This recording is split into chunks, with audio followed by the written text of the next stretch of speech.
unfortunate married hands, Real Madrid win at Napoli.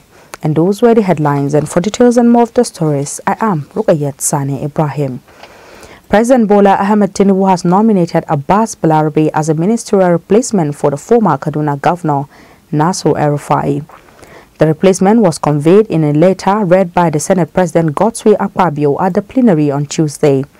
Balarabe's name was read alongside Dr. Jamila Ibrahim and Ayodele Olawande as Minister of Youth and Minister of State for Youth, respectively, who were earlier nominated by the President.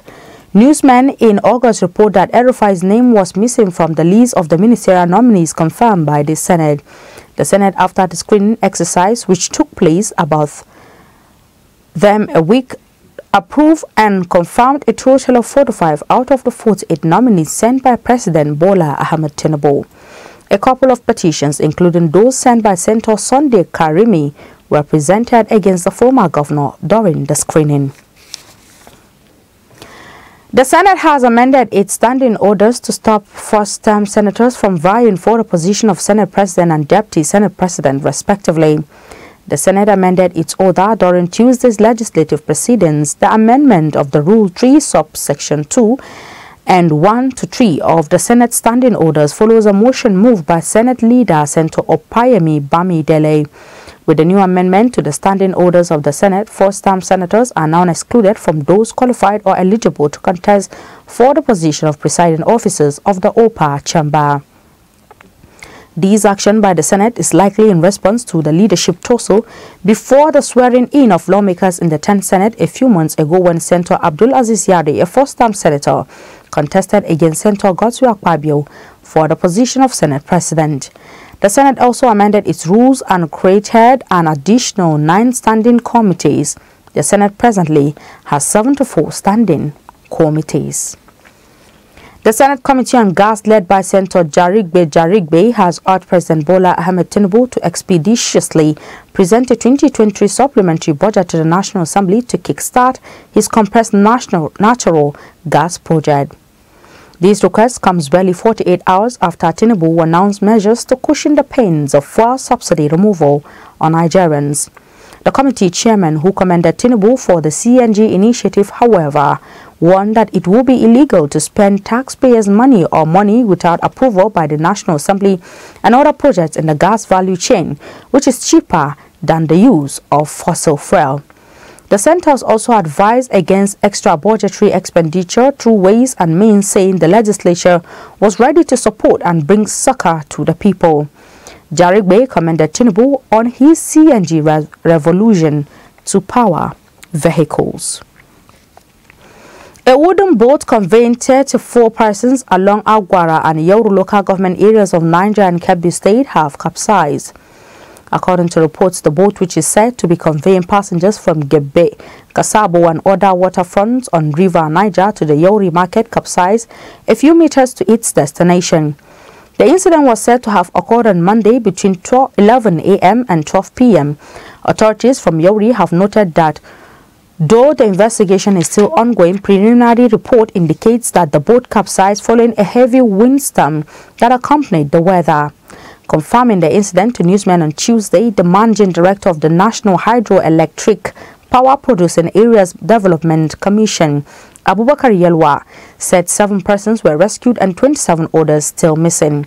Yelwa said the fatality rate will have been close to nothing if passengers wore life jackets before sailing, adding that the commission will sustain the distribution of life jackets and her advocacy for its use. As of the time of filing this report, it was gathered that the rescue effort is still ongoing, but victims were said to be from Niger and Kebbi states, respectively.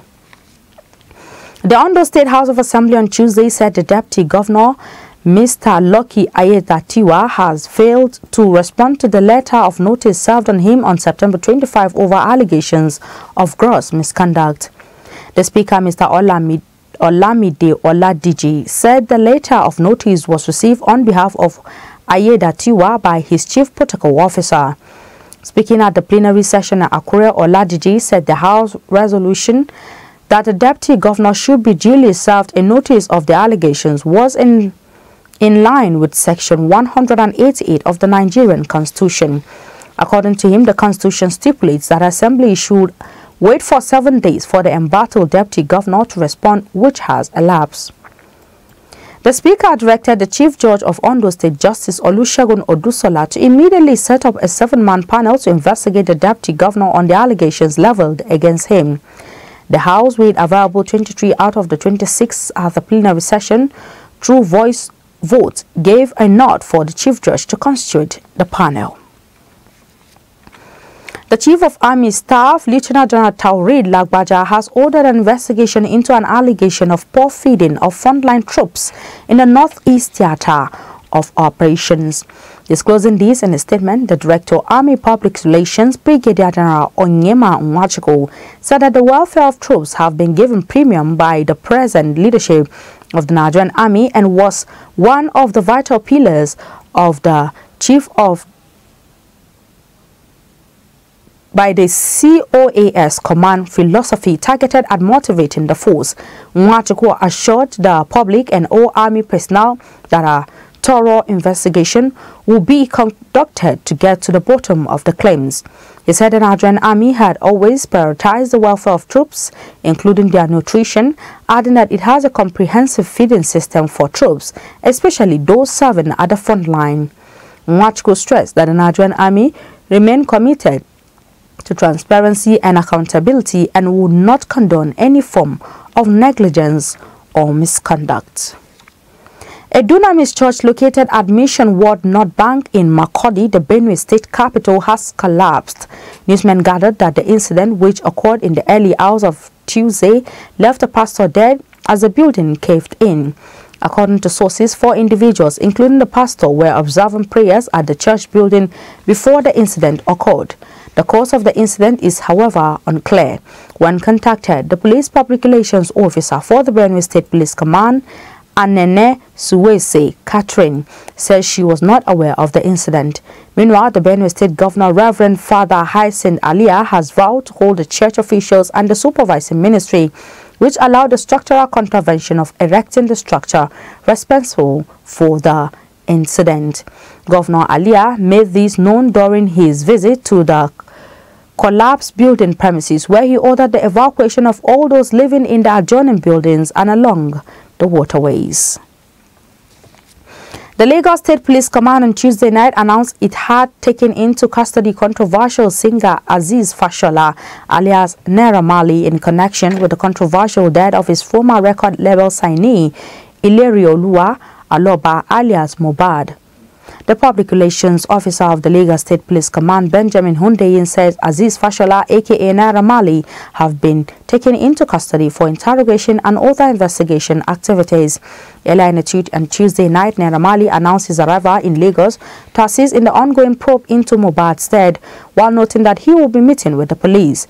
The police had earlier invited Naira Marley and controversial music promoter Balogun Eletu, aka Sam Larry, now in police custody, for questioning over Mohbad's demise. The police last week also confirmed that pathologists had concluded the autopsy conducted on Mohbad, while the police await the result. Newsmen report that the police had also arrested the nurse who reportedly injected the deceased singer prior to his demise on Tuesday, September 12. A coroner's inquest into Mohbad's death started at the Lagos State Magistrate Court in Ikorodu last Friday. And on the foreign scene, the death toll from a roof collapse at a church in northeastern Mexico rose to 11 on Monday, with dozens more injured as a shocked community mourned victims of the disaster. The tragedy struck the coastal town of Ciudad Madero in Tamaulipas State on Sunday, when about 70 people were attending a baptism at the Santa Cruz Catholic Church, according to officials. The town mayor, Adrian Osaguera, also confirmed the incident to reporters on Monday.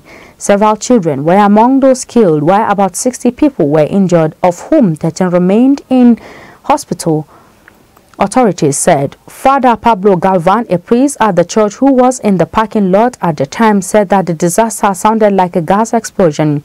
Church officials said a collective baptism was being celebrated when the ceiling collapse in Ciudad Madero, a city of just over 200,000 people on the coast of the Gulf of Mexico.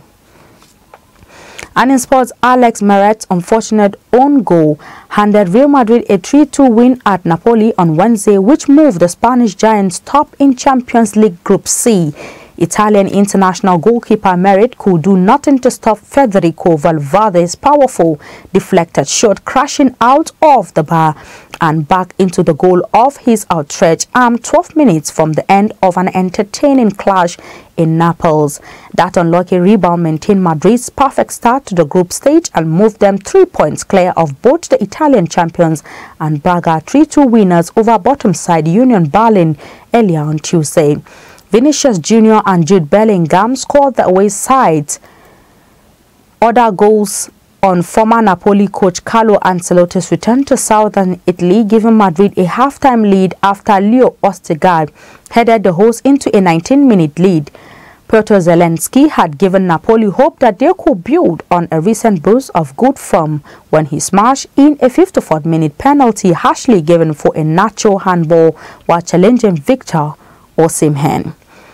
And with the sport news, we've come to the end of our bulletin for today. You can follow us on our social media handles at Facebook, Instagram and Twitter at TUNTBE Radio FM TV, respectively. You can also watch us live on the satellite decoder Sat, which is being watched in about 38 countries of the world free. You can stream and watch us live on our YouTube channel at Unity FM TV. I am Rukayat Sani Ibrahim. Thanks for watching and enjoy the rest of our programs. To have yourself a lovely day.